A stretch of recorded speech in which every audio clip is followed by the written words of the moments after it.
সামনেই তো শীত আসছে, আর শীতের সন্ধ্যায় এরকম মুচমুচে পকোড়া থাকলে চা কফি খাওয়ার আমেজটাই দ্বিগুণ হয়ে যাবে। কি ঠিক বললাম তো বন্ধুরা? আর আজ যে পকোড়ার রেসিপিটা আপনাদের সাথে শেয়ার করব, সেটা বাড়িতে থাকা আটা, চিড়ে এসব দিয়েই তৈরি করে নেওয়া যাবে। নমস্কার বন্ধুরা, মেঘার সাথে বাঙালিয়ানার আরো একটি নতুন পর্বে আপনাদের সবাইকে স্বাগত। চলুন তাহলে আর কথা না বাড়িয়ে রেসিপিটা ঝটপট দেখে নেওয়া যাক। প্রথমেই আমি এখানে নিয়েছি হাফ কাপ পরিমাণে চিড়ে। আমি এখানে একদম পাতলা যে চিড়েটা হয় সেটা নিয়েছি, আপনারা মোটা চিড়েও নিতে পারেন, মানে যে কোনো চিড়ে নিতে পারেন। পাতলা চিড়ে নিলে সেটাকে ভেজাতে হবে না, মোটা চিড়ে নিলে একটু ভিজিয়ে রাখতে হবে, এই যা পার্থক্য। আমি যে চিড়েটা এখানে নিয়েছি তাতে একটু জল লাগলেই চিড়েটা একেবারে নরম হয়ে যায়, সেই জন্য এটাকে আর ভেজাবো না, জাস্ট একবার চিড়েটা ভালো করে ধুয়ে জল ঝরিয়ে নিয়েছি। মোটা চিড়ে নিলে এখানে চিড়েটা ধোয়ার পর 5 মিনিট মতো অল্প জল দিয়ে ভিজিয়ে রাখবেন। যাই হোক, এবার এই ভেজানো চিড়েটা আমি একটা মিক্সার জারের মধ্যে নিয়ে নিচ্ছি। এবার যতটা চিড়ে নিয়েছিলাম তার অর্ধেক পরিমাণে সুজি নিচ্ছি, মানে 1/4 কাপ পরিমাণে সুজি নিয়েছি, 1/4 কাপ পরিমাণেই আটা নিয়েছি, আর 1/4 কাপ পরিমাণেই নিয়েছি টক দই। এর সাথে 1/4 কাপ পরিমাণে নিয়ে নিচ্ছি জল। শুধু চিড়েটাই ডাবল কোয়ান্টিটিতে রয়েছে, বাকি সমস্ত উপকরণই কিন্তু সেম কোয়ান্টিটিতে রয়েছে। আশা করি পরিমাণটা বোঝাতে পেরেছি। তো সমস্ত উপকরণ মিক্সিতে আমি ব্লেন্ড করে নিয়েছি খুব ভালো করে। এবার এই যে মিশ্রণটা রয়েছে সেটাকে একটা বাটির মধ্যে ট্রান্সফার করে দিচ্ছি।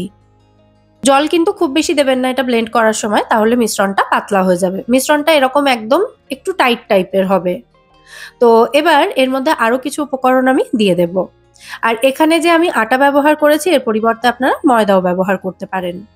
যাই হোক, এবার এই মিশ্রণটার মধ্যে আমি দিয়েছি মিহি করে কুচনো পেঁয়াজ বেশ খানিকটা, কুচনো কাঁচা লঙ্কা, ধনেপাতা, আর তার সাথে দিয়ে দেব 1/2 ইঞ্চ মতো আদা। আদাটা গ্রেট করে দিচ্ছি, আর এর সাথে 4 কোয়া রসুন নিয়েছি, রসুনটাকেও গ্রেট করে দিয়ে দিচ্ছি। আপনাদের কাছে আদা রসুনের পেস্ট থাকলে সেটাও অ্যাড করতে পারেন। স্বাদ অনুযায়ী নুন দিলাম, আর দিচ্ছি এখানে 1/4 টিস্পুন মতো বেকিং সোডা বা খাওয়ার সোডা। সামান্য একটু রেড চিলি ফ্লেক্সও দিলাম। এরপর এই সমস্ত উপকরণ একসাথে হাত দিয়ে খুব ভালো করে মিশিয়ে নিচ্ছি। এর মধ্যে আপনারা একটু গোটা জিরে, একটু জোয়ান, একটু কালো গোলমরিচ এগুলোও দিতে পারেন, তবে আমার এটা কিন্তু সিম্পল বেশি ভালো লাগে খেতে। তাই আমি আপনাদের সাথে একদম বেসিক রেসিপিটাই শেয়ার করলাম। আপনারা চাইলে নিজেদের পছন্দ মতো মশলাপাতি এতে মিশিয়ে নিতেই পারেন। যাই হোক, সমস্ত উপকরণ ভালো করে মিশিয়ে নেওয়ার পর গরম তেলে একদম অল্প অল্প করে পোর্শন ওই মিক্সচারটা থেকে তেলের মধ্যে দিয়ে পকোড়াগুলো আমাদের ফ্রাই করে নিতে হবে। তেলটা একটু বেশি গরম হয়ে গিয়েছিল, সেই জন্য প্রথমে 5-6টা পকোড়া তেলের মধ্যে দেওয়ার পর এগুলোকে একবার উল্টে পাল্টে দিলাম যাতে পুড়ে না যায়। তারপর আবারও বাকি পকোড়া ফ্রাই করার জন্য মিশ্রণটা থেকে অল্প অল্প করে পোর্শন তেলের মধ্যে দিয়ে দিলাম। গরম তেলে মিশ্রণটা অল্প অল্প পোর্শনে দেওয়ার পর প্রথম 3 থেকে 4 মিনিট লো টু মিডিয়াম ফ্লেমে রেখে এগুলো ফ্রাই করবেন।